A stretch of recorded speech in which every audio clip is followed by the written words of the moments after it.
नमस्कार, राज की बात में आपका स्वागत है।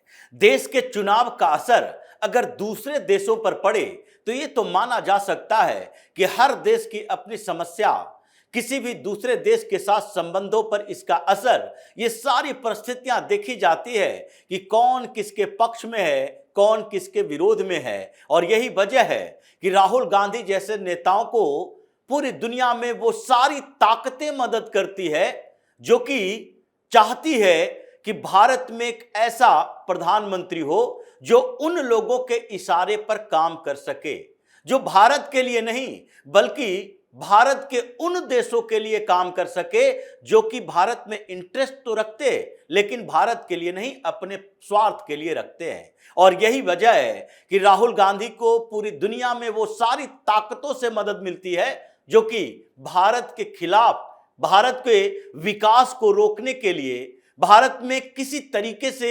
लोकतंत्र को कंफ्यूजन में रखने के लिए या फिर यहां पर लोगों के दिमाग में सरकार के प्रति अविश्वास पैदा करने के लिए इसका इस्तेमाल किया जाता है। लेकिन जब स्टेट लेवल के चुनाव में भी दूसरे देशों का इंटरेस्ट जागे तो इसका मतलब है कि उस देश के साथ उस स्टेट के लीडरशिप का कैसी भूमिका है। और यही चल रहा है पश्चिम बंगाल में। देखिए, पश्चिम बंगाल के चुनाव में भारतीय जनता पार्टी की बढ़त की बात और इसमें एग्जिट पोल के नतीजों के बाद से लगातार ममता बनर्जी की छटपटाहट, तो ममता बनर्जी को सत्ता से बाहर जाना पड़ेगा। लेकिन यही इंटरेस्ट केवल ममता बनर्जी की पार्टी के नहीं बल्कि उनके उन सपोर्टर्स के भी है जो कि अभी तक अवैध तरीके से पश्चिम बंगाल में रह रहा है। और तभी तो सपोर्ट बेस ऐसा कि ये लोग किसी भी तरीके से किसी हद तक जा सकते हैं।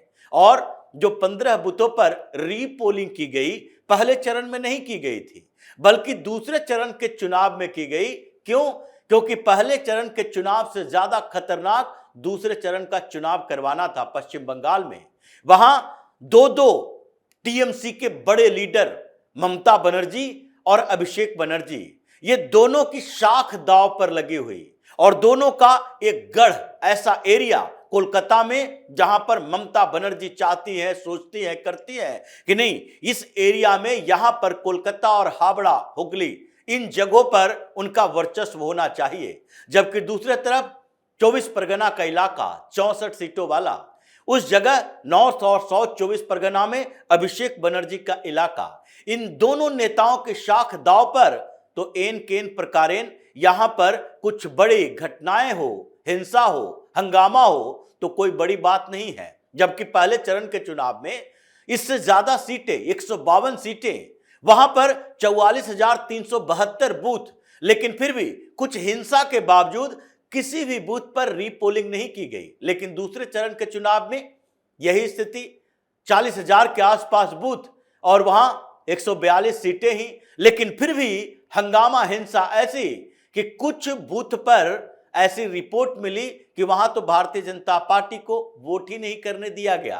कुछ जगहों पर ईवीएम में टेप लगा दिए गए, कुछ जगहों पर ईवीएम में ही भारतीय जनता पार्टी के सिंबल के सामने इंक छिड़क दिए गए। तो ऐसे में रीपोलिंग तो होनी थी, लेकिन रीपोलिंग हो रही है तो फिर से अभिषेक बनर्जी की परेशानी बढ़ी है। अभिषेक बनर्जी का डायमंड हार्बर क्षेत्र, इस बार पोलिंग उस लेवल पर नहीं हो रही क्योंकि ज्यादा हंगामा नहीं कर रहे। तो इन बूथों पर जो डायमंड हार्बर के इलाके में अभिषेक बनर्जी को सेंट्रल फोर्स ने ऐसे दबोचा है कि परेशानी बढ़ गई। इनकी छटपटाहट ऐसी है कि रीपोलिंग में भी हंगामा करने की कोशिश। जब रीपोलिंग में सेंट्रल फोर्सेस के जवान ज्यादा तैनात किए गए, शांतिपूर्ण तरीके से चुनाव कराने की व्यवस्था की गई, तो अभिषेक बनर्जी कहां चुप रहते। टीएमसी के नेता कार्यकर्ता सड़कों पर उतर आए कि नहीं, ये तो गलत किया जा रहा है, ये रीपोलिंग करवाया गया और उसमें टीएमसी के लोगों को वोट नहीं देने दिया जा रहा। और ये सबसे ज्यादा डायमंड हार्बर के क्षेत्र में, उन क्षेत्रों में जाकर अभिषेक बनर्जी ने अपने लोगों को कहा, प्रदर्शन करो, विरोध करो। क्यों?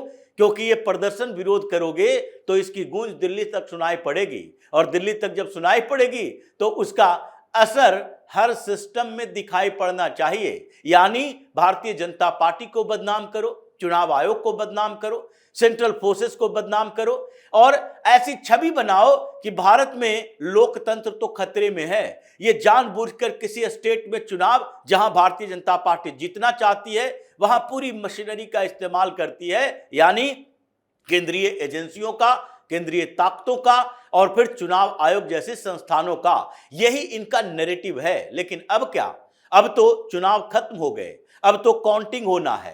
काउंटिंग पर भी हंगामा चल रहा है, लेकिन इस बीच हंगामा सबसे ज्यादा कहां चल रहा? पश्चिम बंगाल से बाद बांग्लादेश के अंदर भी। बांग्लादेश से अब पश्चिम बंगाल में ममता बनर्जी का सपोर्ट आ रहा है। यह कैसे हो सकता है? बांग्लादेश में ऐसा तो है नहीं कि वहां के मिनिस्टर, वहां की सरकार यह सोच रही है कि पश्चिम बंगाल में अगर सत्ता भारतीय जनता पार्टी की है या फिर पश्चिम बंगाल में सत्ता ममता बनर्जी की है तो बांग्लादेश के साथ भारत के संबंध कुछ प्रभावित होंगे। ये संबंध प्रभावित होने वाली बात नहीं है, बल्कि मामला कुछ और है। बांग्लादेश ने सपोर्ट किया ममता बनर्जी का और वहां टेंशन इस बात की चल रही है कि अब कितने रिफ्यूजी कैंप बनाने पड़ेंगे।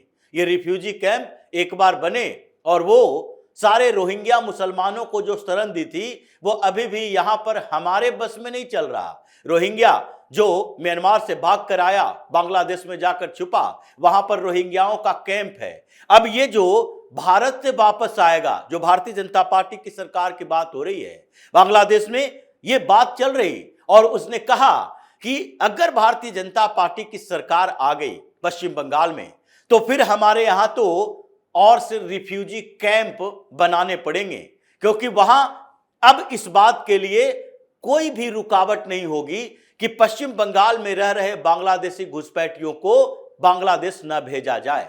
ये घुसपैठिए जिसकी पहचान लगभग हो चुकी है एसआईआर की प्रक्रिया के दौरान, और इसीलिए ममता बनर्जी क्या, विपक्ष की दूसरी पार्टियां भी कह रही थी एसआईआर नहीं एनआरसी है। अगर एनआरसी ही होता है तो क्या समस्या हो जाएगी? इसी को लेकर सुप्रीम कोर्ट में इतनी सुनवाई हुई कि देखिए, नागरिकता की पहचान करना चुनाव आयोग का अधिकार क्षेत्र नहीं है, बल्कि यह अधिकार तो होम मिनिस्ट्री का है। लेकिन नागरिकता की पहचान किए बिना चुनाव आयोग किसी को वोट देने का अधिकार दे दे, यह अधिकार तो चुनाव आयोग के पास है कि हम किसे वोट देने का अधिकार दें, कौन वोट देने का अधिकारी है, किसके पास वैलिड डॉक्यूमेंट्स हैं, किसके पास नहीं है, यह अधिकार तो चुनाव आयोग के पास ही है। और इसलिए सुप्रीम कोर्ट ने एक लाइन में यह तो कहा कि नहीं, नागरिकता साबित करने का अधिकार आपके पास नहीं है तो नहीं है। यह चुनाव आयोग ने मान लिया कि नागरिकता हम साबित नहीं करेंगे,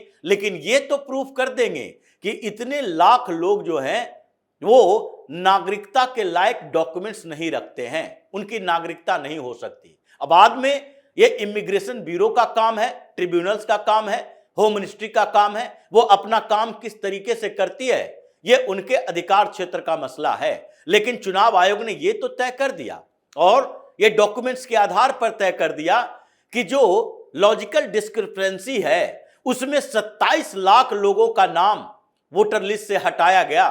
वो सारे के सारे वो लोग हैं जिसमें चुनाव आयोग द्वारा निर्धारित 13 में से एक भी डॉक्यूमेंट्स नहीं है जो भारत की नागरिकता को साबित करता है। समस्या इसी बात को लेकर हुई और इसीलिए बांग्लादेश में बात चली और वहां ममता बनर्जी के सपोर्ट में वहां के नेता आए, इसीलिए क्योंकि बांग्लादेश से ये ममता बनर्जी बार बार बुलाती जो थी, तभी तो कहती थी यहां हिंसा हुई, किसी भी जगह पर मालदा में हिंसा हुई तो ये बांग्लादेशी है।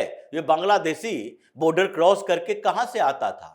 क्योंकि बांग्लादेश बॉर्डर पर तो केंद्र सरकार ने कई सालों से यह बात कही है कि फेंसिंग होना चाहिए, फंड की कमी नहीं है, पैसे भी केंद्र सरकार देगी। अगर वहां भूमि अधिग्रहण होता है केंद्र सरकार देगी। ममता बनर्जी तो अटकाए हुए थी, इसीलिए कलकत्ता हाईकोर्ट ने 4 दिन पहले ही फटकार लगाई कि आप नेशनल इंटरेस्ट के मुद्दे पर भी राजनीति ढूंढते हो। यहां पर तो स्थिति यह है कि अब तक 138 किलोमीटर जमीन एक्वायर कर ली गई है, भूमि का अधिग्रहण हो चुका है, केंद्र सरकार की तरफ से पैसे भी दे दिए गए हैं, सबके अकाउंट में पैसे आ गए, लेकिन आपके अधिकारी अब तक टाल मटोल कर रहे हैं उस जमीन को बीएसएफ को ट्रांसफर करने में, क्योंकि वहां फेंसिंग का काम चल रहा है। तो अब तक केवल 8 किलोमीटर फेंसिंग हो पाई, क्योंकि ममता बनर्जी जमीन नहीं दे रही थी। अगर बस्तियां रहेगी और उसमें भी इस्लामिक बस्तियां बॉर्डर के इधर उधर रहेगी तो वहां से आवागमन आसान होगा। एक बार सुरंग बनाया, किसी नदी के रास्ते आ गया, कोई क्षेत्र वैसा देखा, निगरानी किया और इधर से इशारा मिला एजेंट बॉर्डर पर है, फिर क्रॉस किया और उसके बाद वो इस्लामिक बस्तियों में कहां घुस गया, किसका ताऊ, किसका मामा, किसका दादा, किसका नानी बनके, ये पता ही नहीं चल पाएगा, क्योंकि सब एक दूसरे की रिश्तेदारी निभाने में लगे हुए थे। इसीलिए समस्या आई। तो अब बांग्लादेश में चिंता बढ़ रही है कि ये जो 27 लाख घुसपैठिए बताए गए हैं, ये कोई अमेरिका यूरोप से आए हुए नहीं है। ये पश्चिम बंगाल के अंदर जो 27 लाख वैसे लोग जो नागरिकता साबित नहीं कर रहा, वो कोई पाकिस्तान से आया हुआ भी नहीं है, वो कोई अरब से आया हुआ भी नहीं है, ये सारे के सारे बांग्लादेश से गए हुए ही हैं। और अमित शाह जिस मोड में हैं, गृह मंत्रालय जो इमिग्रेशन ब्यूरो का काम वहां पर पहले से ही शुरू कर दिया था, वो सारे के सारे अधिकारी केंद्र सरकार के, ये 27 लाख लोगों की लिस्ट जो आई है, ट्रिब्यूनल अपना काम करती रहेगी, लेकिन वो सारी लिस्ट, वो सारे नाम केंद्रीय गृह मंत्रालय के पास चले गए हैं और इमिग्रेशन ब्यूरो उसमें छटनी कर रहा है कि अगर इसके पास नहीं है तो ट्रिब्यूनल के फैसले के बाद हमारे फैसले की बारी आती है। तो इसलिए बांग्लादेश में रिफ्यूजी कैंप बनाना पड़ेगा। ये लोग जब आएगा तो तुरंत तो इसे कहीं एडजस्ट कर नहीं सकते, क्योंकि इसमें से तो कई ऐसे हैं जो 40-40 साल पहले गया है। ये ममता बनर्जी की सरकार की बात नहीं, ये तो कम्युनिस्टों की सरकार में भी आया है, जो 2-2 पीढ़ियों से यहां रह रहा है। उसके पूरे के पूरे परिवार को वोटर लिस्ट से हटा दिया गया, क्योंकि वो संदिग्ध है, वो भारत का नागरिक नहीं है। तो ये समस्याएं चल रही थी, इसलिए बांग्लादेश भी अब एक्टिव हो गया इस बात को लेकर कि किसी तरह से एन केन प्रकारेण इस बार भी अगर पश्चिम बंगाल में ममता की सरकार बन जाए तो इन लोगों के लिए राहत हो जाए। वो कुछ साल और इंतजार कर ले कि भारत में घुसपैठियों को पश्चिम बंगाल के अंदर शरण मिलेगी, और पश्चिम बंगाल तो वो जगह है जहां से ये घुसपैठिए पहला ठिकाना ढूंढते हैं और उसके बाद वहां से कुछ डॉक्यूमेंट्स, जाली नकली डॉक्यूमेंट्स बना के वो पूरे देश में इधर उधर जाते हैं। इसलिए ममता बनर्जी ये बार बार आरोप लगा रही थी कि जहां जहां भारतीय जनता पार्टी शासित प्रदेश है, जिन राज्यों में भाजपा की सरकार है, वहां पर बंगालियों को जो लेबर है वहां काम कर रहे हैं उसको चुन चुनकर प्रताड़ित किया जा रहा है। ये बंगाली बांग्लादेशी हैं या पश्चिम बंगाल के हैं, ये ममता बनर्जी नहीं बताएगी, लेकिन लोगों ने बता दिया। ममता बनर्जी को सत्ता से बाहर का रास्ता दिखा दिया और परेशानी ऐसी कि अभी तक छटपटा रही हैं। काउंटिंग में गड़बड़ी होगी, काउंटिंग में परेशानी हो जाएगी, सेंट्रल गवर्नमेंट के स्टाफ रखे जा रहे हैं, सुप्रीम कोर्ट में आए, सुप्रीम कोर्ट में खरी खोटी सुनाकर भगा दिया गया कि क्या है, क्योंकि जो चुनाव आयोग के पास अधिकार है, चुनाव में सेंट्रल गवर्नमेंट और स्टेट गवर्नमेंट ये दोनों पूल के अधिकारियों को वो वहां पर ड्यूटी पर लगा सकता है, उसका अपना अधिकार है। तो सुप्रीम कोर्ट क्या कहे कि नहीं नहीं, राज्य सरकार की, यानी कि जिस पार्टी की सरकार राज्य में है उसको केंद्रीय कर्मचारियों पर भरोसा नहीं है, तो जिसकी सरकार नहीं है राज्य में, उन लोगों को उस सरकार के अधिकारियों पर, यानी कि उस पार्टी की सरकार है उसके अधिकारियों कर्मचारियों पर कैसे भरोसा हो। अगर ये भी ऐसे ही सवाल करे तो क्या फिर दूसरे देश से कर्मचारी अधिकारी लाए जाएंगे? जैसे अगर ममता बनर्जी को केंद्र के कर्मचारियों पर भरोसा नहीं कि वो केंद्र सरकार के लिए काम कर रहा है, तो भारतीय जनता पार्टी को इस बात का भरोसा कैसे हो कि पश्चिम बंगाल में काम कर रहे लोग ममता बनर्जी के लिए काम नहीं कर रहे? तो ये अविश्वास जब ऐसे चलता रहेगा तो फिर तो विदेशों से इंपोर्ट करना पड़ेगा, लाना पड़ेगा वहां से कर्मचारी, जिसको ये लोग कहे कि नहीं नहीं निष्पक्ष है। जो स्थिति अभी चल रही है उसमें परेशानी दोनों तरफ से है। ममता बनर्जी परेशान है सत्ता बचाने के लिए। ममता बनर्जी के जो कोर सपोर्टर बांग्लादेशी मुसलमान, जैसे असम में बांग्लादेशी मुसलमान, मियां मुसलमान, ये हेमंता बिस्व शर्मा के विरोधी, लेकिन जो असम का ओरिजिनल मुसलमान है वो इतना बड़ा कट्टर विरोधी नहीं है, क्योंकि उसको भी समस्या है इस बात से कि बांग्लादेशियों, मियां मुसलमानों ने असम पर कब्जा जमा रखा है। लेकिन उसी तरीके से पश्चिम बंगाल के अंदर ममता बनर्जी से ज्यादा परेशानी इनके उन कोर सपोर्टर मुसलमानों का है कि हमारे यहां से तो इस्लामिक बस्तियां ध्वस्त हो जाएगी, हम खत्म हो जाएंगे, और जो हमारे भाई बंधु जिसको हम 40-40 साल से यहां शरण देकर रखे हुए हैं, जिसका कुनबा बस गया, अलग अलग टोलियां बस गई है, इन लोगों की विदाई भी तय है। तो बांग्लादेश में भी परेशानी, पश्चिम बंगाल में इन मुसलमानों की समस्या, और ममता बनर्जी छटपटा रही है, ढूंढ रही है आधार कि कोई तरीका तो निकले कि काउंटिंग से पहले कुछ न कुछ उपाय बन जाए, सुप्रीम कोर्ट से ही आदेश आ जाए, चुनाव डिले हो जाए, अभी हम कब्जा करके बैठे रहें और फिर हमें गड़बड़ी करने का भी मौका मिल जाए, क्योंकि सेंट्रल गवर्नमेंट के अधिकारी नहीं रहेंगे, बंगाल कैडर के ही अधिकारी रहेंगे, तो फिर हमारी सेटिंग कामयाब हो जाएगी। हुआ कुछ नहीं, सुप्रीम कोर्ट से भी ये वैसे ही डांट फटकार कर भगाई गई ममता बनर्जी, उनके वकील कपिल सिब्बल, और वहां पश्चिम बंगाल में रीपोलिंग में अभिषेक बनर्जी का ऐसी परेशानी बढ़ी है। ममता बनर्जी तो ऐसे ही छटपटा रही थी 3 दिनों से, अब बुआ और भतीजा दोनों की हेकड़ी निकली है, और मौलाना गैंग अपने अपने घरों में ताला लगाकर भाग रहा है कि अब अगर ज्यादा उत्पात मचाए तो फिर तो हमारी खैर नहीं है। तो इसी तरह की खबरों के साथ फिर से हाजिर होंगे, तब तक के लिए बने रहिए हमारे साथ और देते रहिए हमें सहयोग, ताकि इसी तरह की खबर हम आपके लाते रहें। धन्यवाद।